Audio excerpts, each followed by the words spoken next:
Welcome to In the Company of Divas with me, your hostess, Promise Songbird.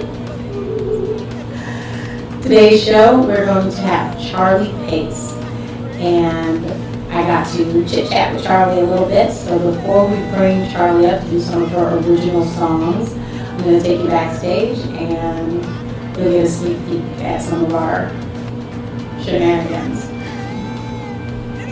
I've got Sean and Tony. Okay, they can change their name. Yeah. They can, It doesn't matter. we're actually rolling right now. It's fine. Yeah. But Yeah, it's good. Sorry about that. That's good. Yeah, but it's all good. Special appearance by Duncan. I'm leaving now. Goodbye. Bye. Special exit by Duncan. All right. That's the Okay, next move. so I hope that you enjoy yourself here because now we have to do a segment where you come back and we tap dance. I don't know. We'll co-write together. Yeah, I We'll like make this a song. idea. I like this idea. We'll get it together. And we can call it Why We Got Taps. Why we got time? Why You Got Tapped. Thank you once again for subscribing, everyone. Proceeds from your subscription go to the Starfish Foundation. We are starfish.org if you want to go on our website and make a donation or check out what we're doing. This show is going to be put on at least once a month. Maybe we'll give you an extra here and there, but it is going to be a themed show every month. This month's theme is Valentine's. And so, for Valentine's, I am going to show you a little clip of a Love Song and Power video, I've Chosen You to Love.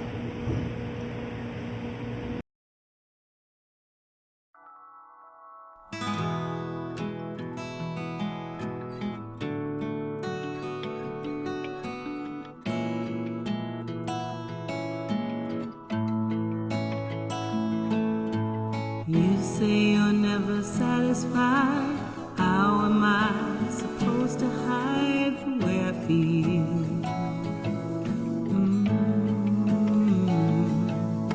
When every touch is amplified and every kiss seems real, oh, so real, so real. We laugh so hard we rise above. If there is something more you need, you can go and look for love when you are not with me.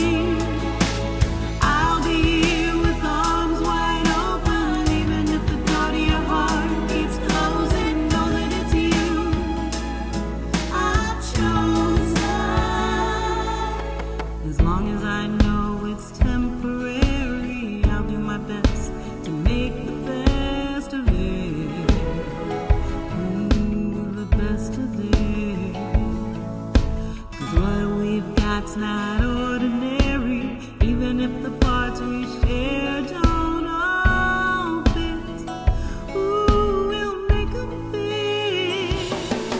We laugh so hard we rise above. If there is something more you need, you can go and look for love when you are not with me. I'll be here with arms wide open, even if the door to your heart keeps closing. Know that it's you I've chosen. Maybe it's not wishful thinking that we have so much in common. Wait, please wait. If these years keep passing by, does it mean that it's too late? It's never too late.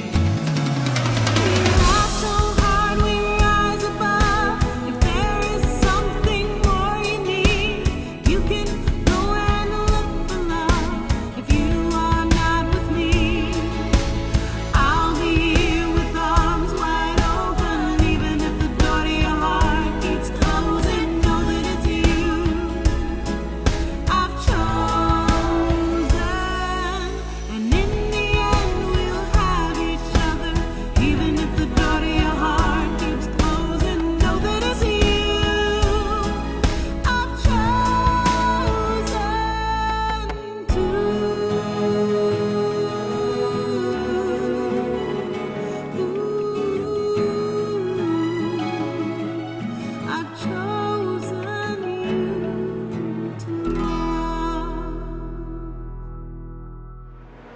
That song, I've Chosen You to Love, was written and produced by Thomas Marolda.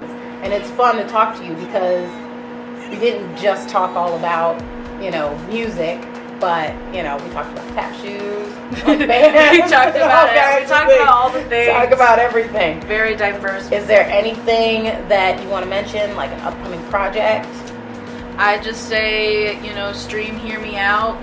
That's coming out soon. Pink Boa Man. That comes out February. Pink Boa Man, that's what it was. Yes. Where did Pink Boa Man Oh come my from? god. Okay, so I really just got fed up with writing such serious songs. Okay. And I was falling in love with all of these very, very, very unique men and very, what's the word? Eclectic or... Okay. Oh my god, what is the word?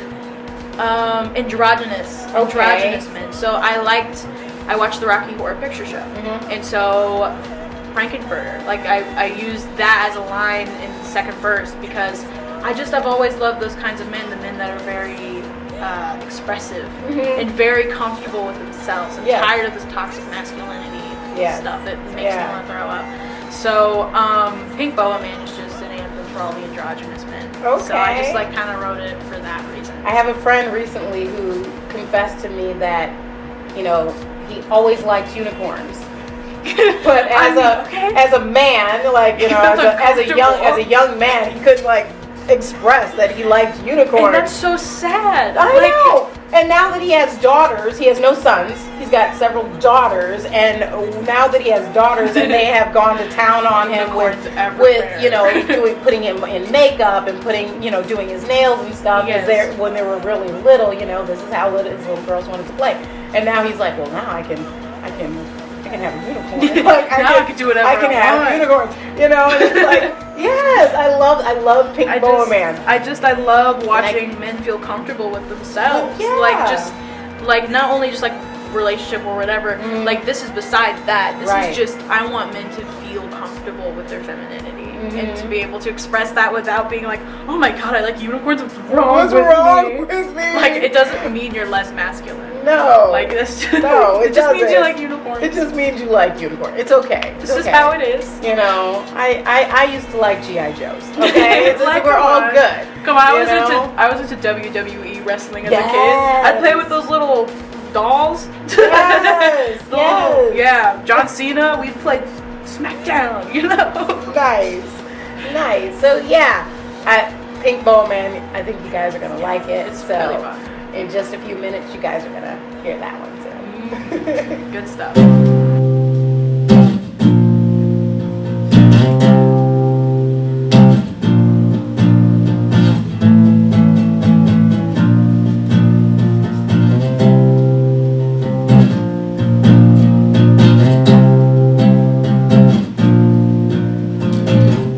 And I promised myself there would never be another blue eyes. But in my defense, he got bi-colored eyes. He can hypnotize. Oh, pink boa man, won't you hold my hand?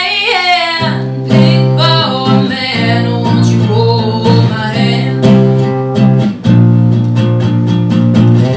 You can call him Frankenfurter, he's the creature of the night. I don't know why, but I want him in my life. A figment of my imagination, but maybe he will come to life if I just close my eyes. What? Pink boa man, won't you hold my hand? Pink boa man, won't you hold my hand? I love the way his eyeliner streaks down his face. I love the sound of his jewelry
listening to that, can you please tell me about the song you wrote about your mom?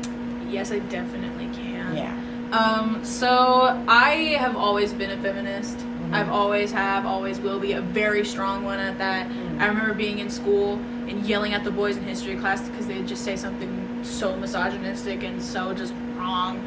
And I was just known for that. I was the crazy feminist girl. And so I quickly, I learned from my mom and my sisters and all of the strong women in my family to handle things not only with grace and love, but don't be afraid to get mad. That's why there's a line in it called that says, I admire you even when you're livid. Because women should be mad. And I watched my mom grow up not only loving and saving people's lives, she saved my life. She adopted me when I was 6 years old.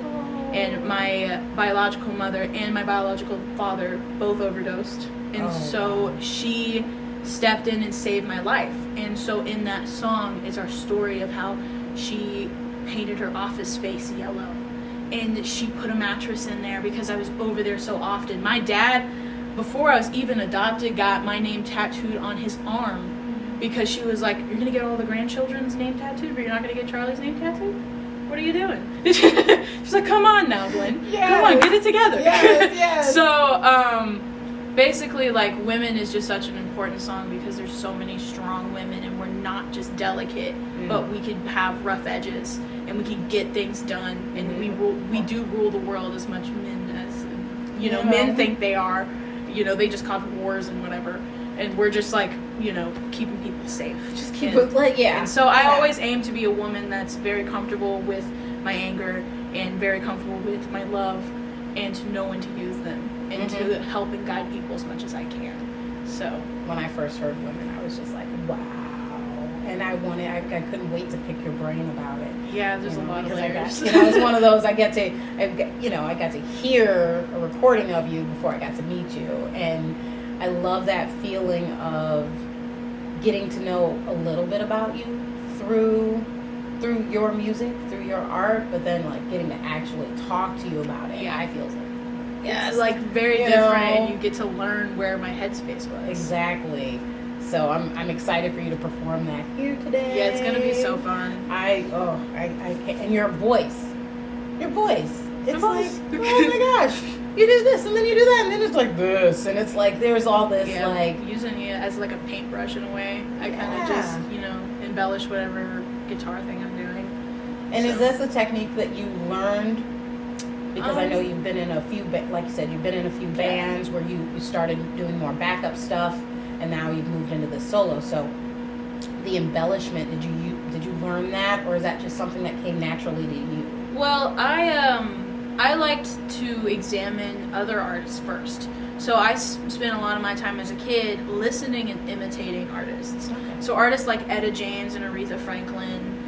Of course, I started there. I didn't start with rock and roll right away out the gates. As much as I've learned how to use my voice in that way too. Because that one you have to be gritty and you have to kind of it's hard hitting. Yeah, you got to hit them where it hurts. Yes. But a lot of it is imitation first. That's how I learned how to sing, and then I started learning guitar. And so melodically, I just started taking bits and pieces of how those singers use their voice, just to kind of figure out how I would embellish those chords and how I would use it. And so it's usually guitars or whatever bass part first, and then I add on. Very rarely do I have a melody, and then I write around that melody first. Oh, okay. I can do both ways, but mostly it's instrumentals and then vocals. Interesting. So, do you have a overall, what's the word I'm looking for?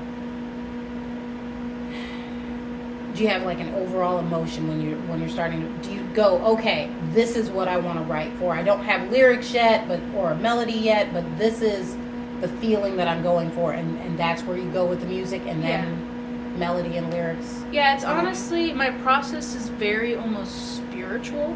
I don't believe in an entity or a higher God, but it's very, I feel like we're all connected as one. And so the way that I write is I have to disconnect myself from me. because we get stuck in this thing called our ego.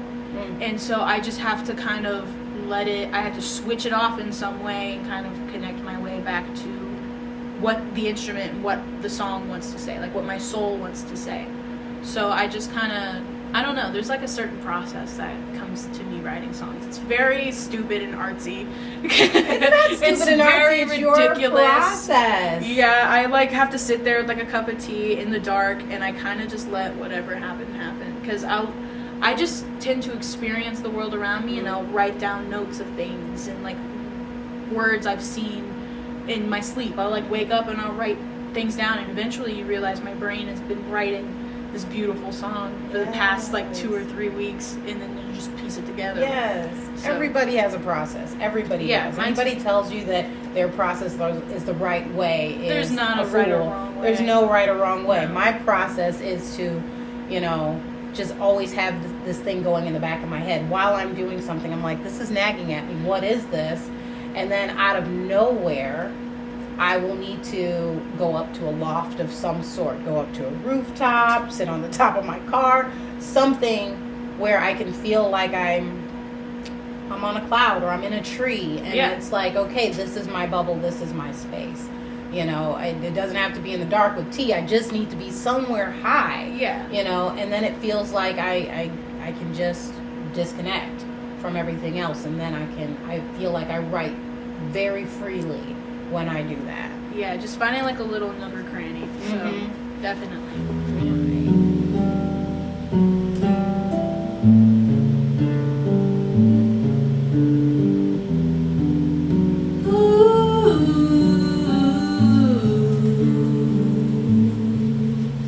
She wears golden hoops and a matching necklace given to her by a man who loves her restlessly. And I find it so whimsical how she turned a stubborn man into someone who loves the light of the company.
I'm just gonna wing this because you said something that really struck me, and and I want to make sure that maybe you can jump back to it.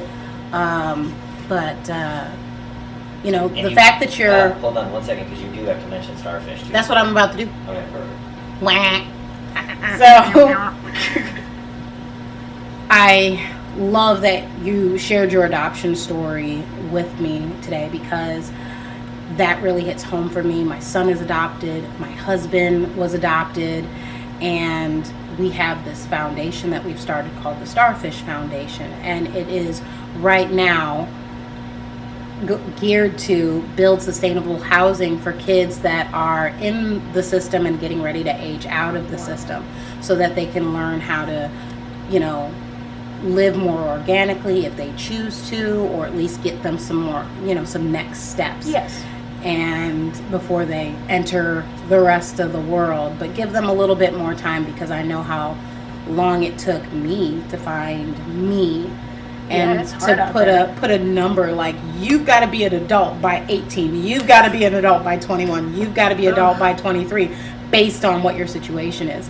So I'm so glad that you shared that with us today, and I'm just glad that you're doing something amazing. Like, that's like, it's just, that touches my heart. Like, I remember struggling when I was a kid, and having a home was such a I'm so grateful. Like, that only happens like, what, 1 in a million? Like, you know, you move in with your neighbors.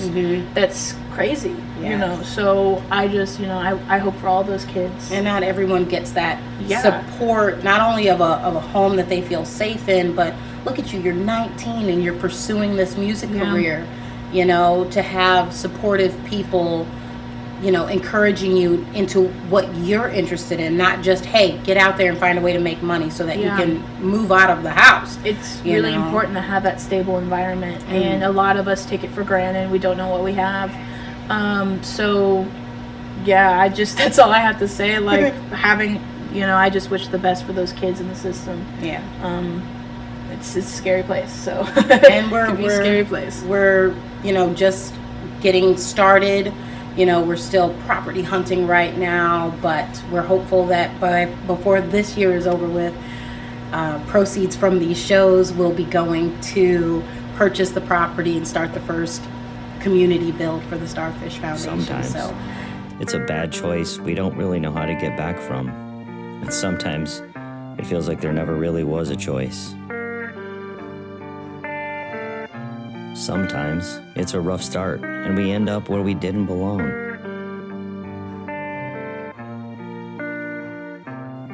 We're here because we believe that healing is possible, and we'll start a chain reaction to help others. Wherever you are, there are choices and people waiting to help, because each one matters.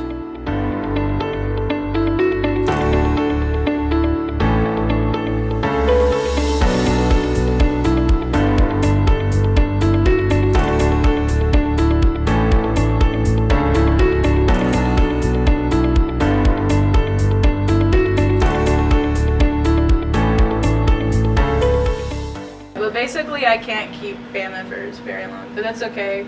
Like, anytime like somebody left the band where it was like an important member, like a guitar player, picked up guitar. If a bass player left, I play bass. So like, the only thing I can't do is drum and sing. So that's so difficult. as long as I have a drummer, I think I'll be okay. Yes. Yeah.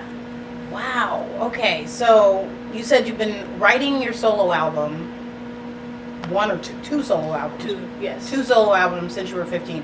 May I ask how old you are right now? 19. You're 19 years Yes. old. And I just finished my first record that I started when I was 15. Wow. Yeah. It takes a lot of time. Okay, it does take a lot of time, Yeah, but you're very ambitious. I am. Yeah. So very, and so you know, because you just said, you know, keeping a band together is hard, and absolutely correct. Keeping a band together is a lot. It's a lot. There's a lot of personalities that go into it, and you know, television and movies make it look really easy. It is not. No. And it's not. There's really a reason easy. I'm a solo artist.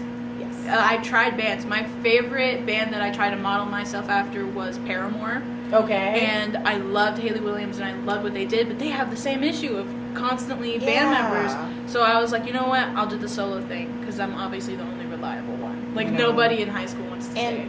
personalities aside, because bands to me, like I've only been in a couple, and they did feel like family. You know, they definitely felt like family. I loved my Honey Creepers band. You know, we had to part ways for, you know, more personal reasons that I'm not gonna get into. Yeah, it's okay. Get into. But, you know, and it wasn't like a big, we're gonna fall out, big explosion. Oh, it's just life you happens. ruined my life. Yeah, no, life happens, and one of the problems is we are not paid enough as musicians, as artists, as actresses, singers, dancers, all of it. And so there's always this constant like, oh, well, I've got to have a side hustle or, you know, that kind of thing to, you know, and then there's always family and, you know. Yeah, you know, life gets in the way. There's of bands. It's like life does. You kind of have to be crazy to have a band work, I feel like, because you have to dedicate all of your time, most of your time to it. Right. So juggling a band and making it like a full-time successful thing, like, I think they're all crazy people. Right. Well, it's almost like, unless you're retired, which in my Honey Creepers band, you know, I was basically the only one that wasn't like, you know, retired. Didn't have another job. Or... Like, yeah, the other two guys. Oh, I shouldn't say that. No, Randy was there. Oh, never mind. Anyway, the whole thing is it's like you can't have anything else besides your band. You know? Like if you're in a band, that's all you do. If you want it to like skyrocket, and that's really hard to commit to. You know, there's so many single parents out there that, you know, it's you can't pick between I'm going to be a single parent or I'm going to be a musician. Yeah, you know? It's like obviously I have to go. You kind of got to go and raise this kid that I brought into the world. It's totally cool if you do bands on the side. Like Cam is very much a side project for me. You know, we are trying to work on tours and things, but if you don't have all that time to just put in, because I can't personally, I need to do cover shows to survive. Like I have to feed myself. I have to pay bills. I can't just be like, oh no, I'm going to play my original music in my rock band. And right. No, because I'm not going to make any money. And people are like, what? Come on, you're such a pushover. Especially in like the punk scene, people think you're a poser or whatever. But it's literally, I'm just trying to survive. You know, it kind of started that way for me. I'm actually going to do a cover today. But it did start like, I have to sing other people's music just to get noticed. Yes. And then, you know, when I really thought about it, I dropped away the covers that I did just for that money. Yeah. And I've kept the ones in there that actually mean something to me, the ones that I grew up singing, that have my own personal stories behind it. You know, so it's, for me, I like being able to throw a cover or two me too. in, but you know, I still do cover shows. I have my whole Divas show. Yeah. You know, I have where it's all like, you know, divas from, I don't know, the 20s to current day. Yeah, it's cool. And I still get to, you know, because I'm solo, I get to pick what I want. So that's fun. The fun part, you know, and yeah, it's a good time. It's a really, you know, so it's a toss up.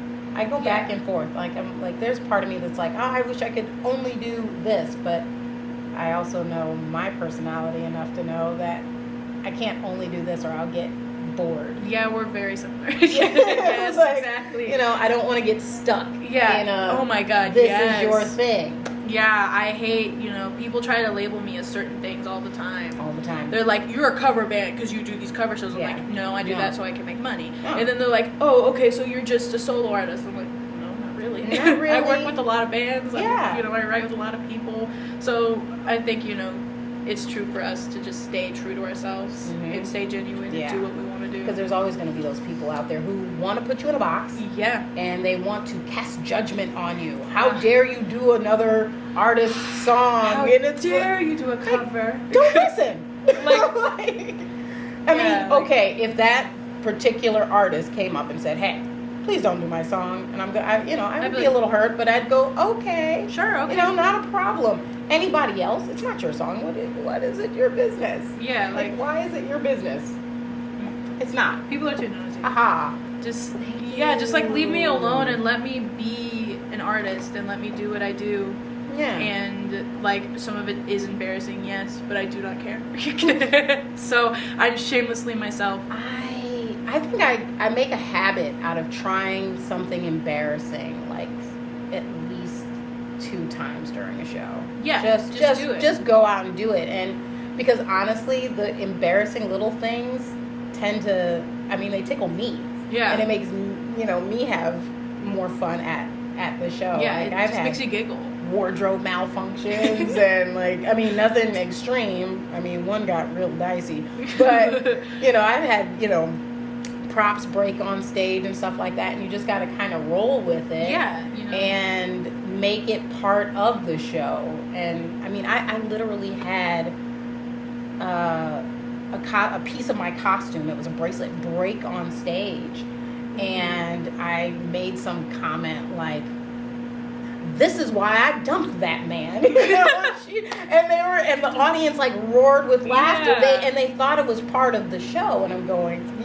That's the thing. Like with being an entertainer, you have to be on your toes. Yes. You have to be ready to improvise and ready to entertain. There's Yes. a difference between a musician and an entertainer. Exactly. It's like you got to be on your toes if you're going to be a performer, and that's really cool that you're able to just calmly do that. I do that all the time. Like I'll fall on stage, or I drop the tambourine off the stage, or sometimes I'll jump off the stage and like almost hurt myself. But you just gotta get up and be like, "Let's go, let's go, let's go, let's go." Yes, all the time. That's gotta be the attitude every single time. It's all right. That just happened. And it's full sin. Let's go. I feel like everybody needs to take an improv class at least once. Just Yes. like I did when I was little. It just to keep your brain thinking ahead. Oh, so man, that's actually a really good idea. It is, yeah. I did an improv class one time, but it was before I was as confident as I am now, so I'm going, this isn't my thing. But now I actually would like to go back and do it again just to see how it would work out. Yeah, you just know? get loose and, Get loose and use improv. your brain. Improv, yeah. Improv. I think I just got really used to being clumsy. So it was, so I improv clumsiness. Me too. Really well.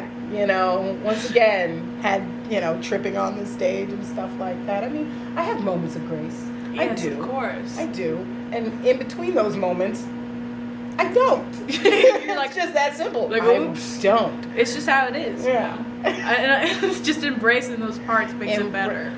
You gotta, this is part of being a woman. Yes. I think it's part of the juggling act that all women grow into is the juggling of your personality, not just the day-to-day stuff and the career, but all the things. Like me, I feel like I've got 6 people living in my head. They're all nice people except that one. Proceeds from these shows that I'm going to be putting on every month are going to go to fund the builds for the starfish communities to help kids that are aging out of the foster care system. And every month I'm going to have an amazing guest like Charlie here. Charlie Pace, everybody. Hopefully she'll come back and we'll do a tap dance show for you guys. Jazz hands. Jazz hands. Yes, it'll be fabulous. And yeah, just thank you all for your interest. Everybody who's watching right now, you guys are making a difference. You are.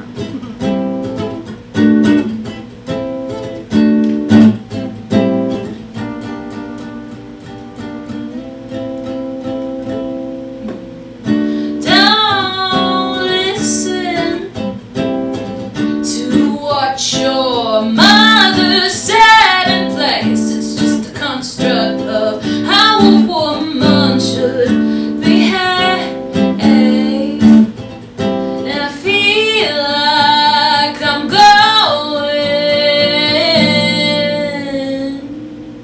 insane. Gonna cut all my hair off. Gonna cut all my hair off. It's buzz cut season. Gonna cut all my hair off. Cut all my hair off. It's buzz cut season. And I feel alive for the first time, telling me what's right from what is wrong. I could care less. I just want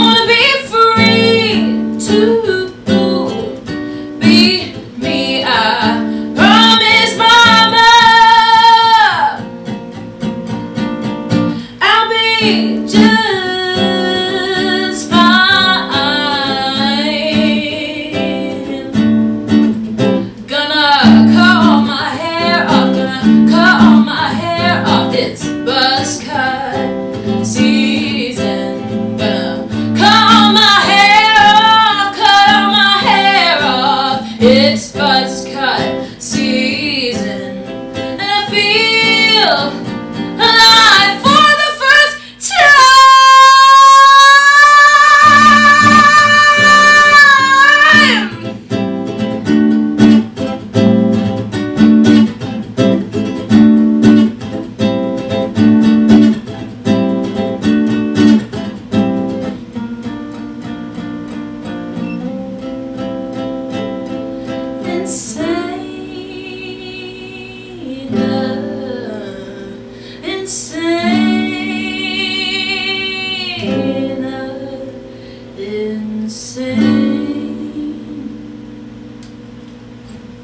I know you all enjoyed that song from Florida native Charlie Pace.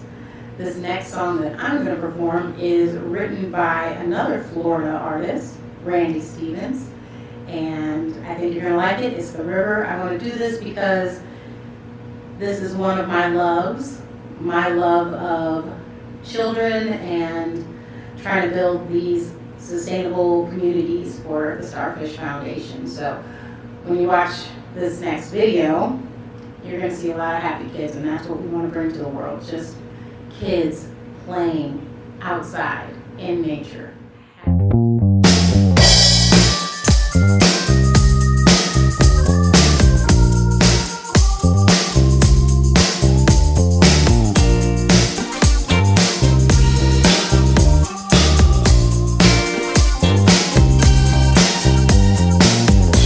of love in Sheffield, Alabama. You could hear it in the air, and people joined together by the sound. The groove was real. They say it came from the water. The swampers could feel it, yeah, and they began to play it down.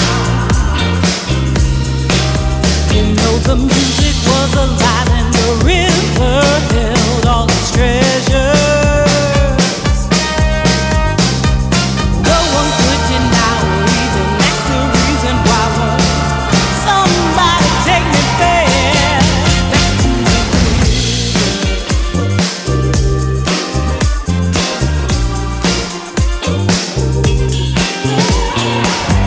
Brown sugar, respect yourself and love me like a rock. They came from everywhere around this big old world just to be a part.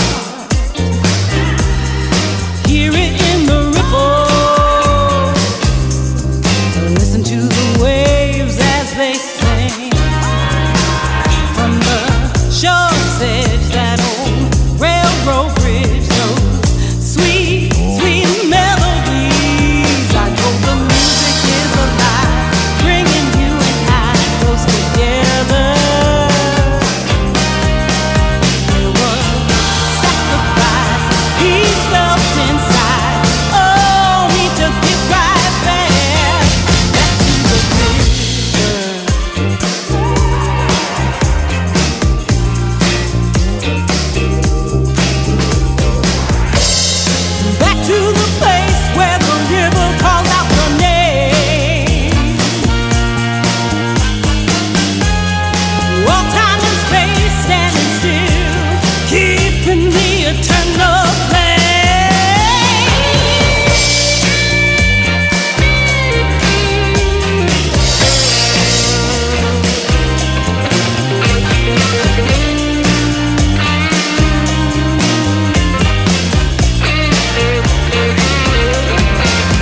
Thank you everyone for subscribing. Your subscriptions are doing a wonderful thing, building sustainable communities for kids in the foster care system. I hope you enjoyed this Valentine's show. Next month is going to be a very special theme. I'm going to keep it a secret because it's my birthday month. So come back, check it out. I'll have more friends. Every month we're going to do this show, and every month I'm going to try to bring an extra special guest for you. So keep subscribing to In the Company of Divas.